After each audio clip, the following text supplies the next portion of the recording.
Ah que coucou! Et si on parlait aujourd'hui des griffes de ton chien?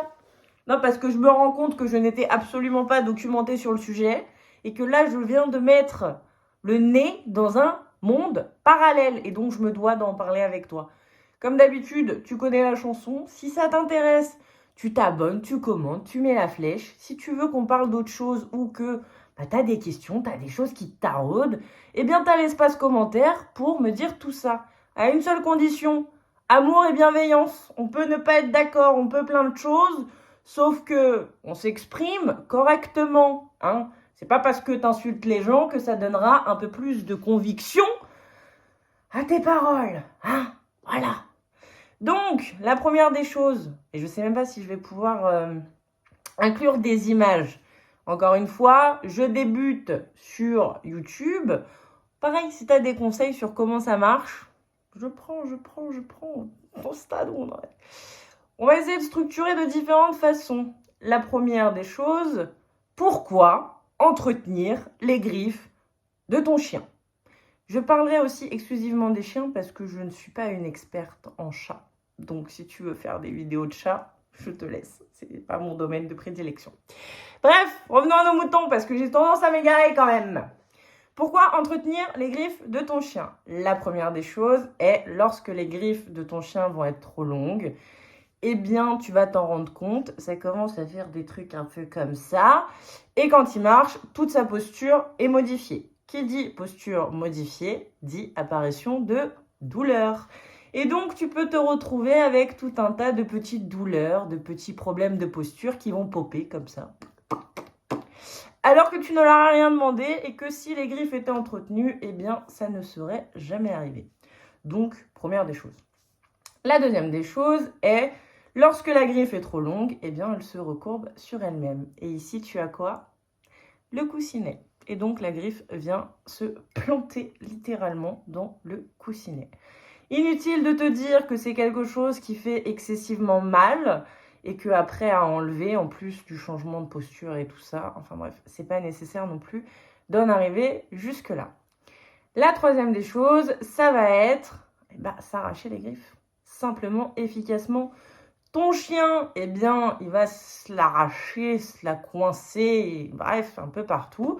Et donc, tu vas avoir des griffes qui vont sauter absolument dans tous les sens et tu te retrouves avec une veine qui annule, ça fait mal.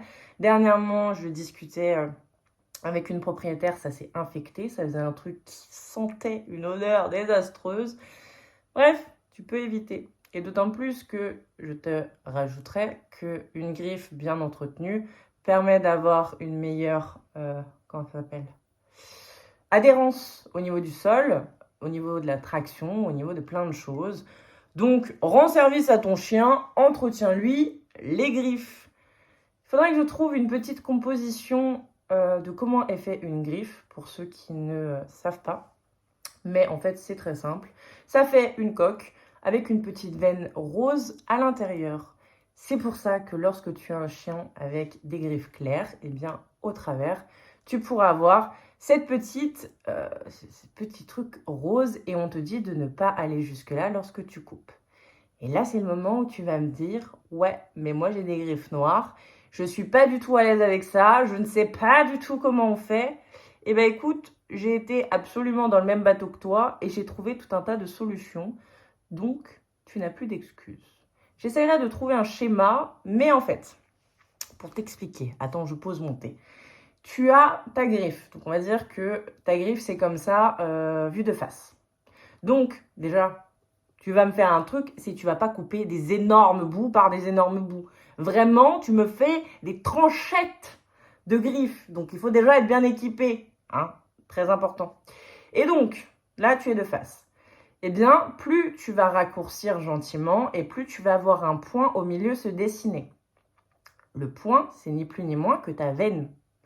Donc, quand elle commence à apparaître, eh bien, tout simplement, si tu ne te sens pas à l'aise, tu arrêtes là.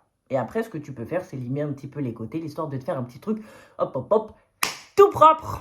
Voilà. Et puis, quand tu seras plus à l'aise, eh bien, tu verras pour faire un petit peu plus en détail et un petit peu plus soigné, sophistiqué. Qu'est-ce que je voulais te dire d'autre? Ça y est, c'est le moment où je m'égare. Bon, du coup, j'ai bu une petite lichette. Oui, si tu as ta veine, enfin la veine de ton chien qui est trop longue, eh bien, sache que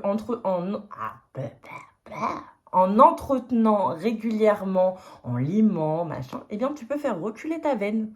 Et donc, à un moment donné, réussir à avoir une petite, comment dire, une petite patte bien entretenue, une pédicure, une padicure de qualité.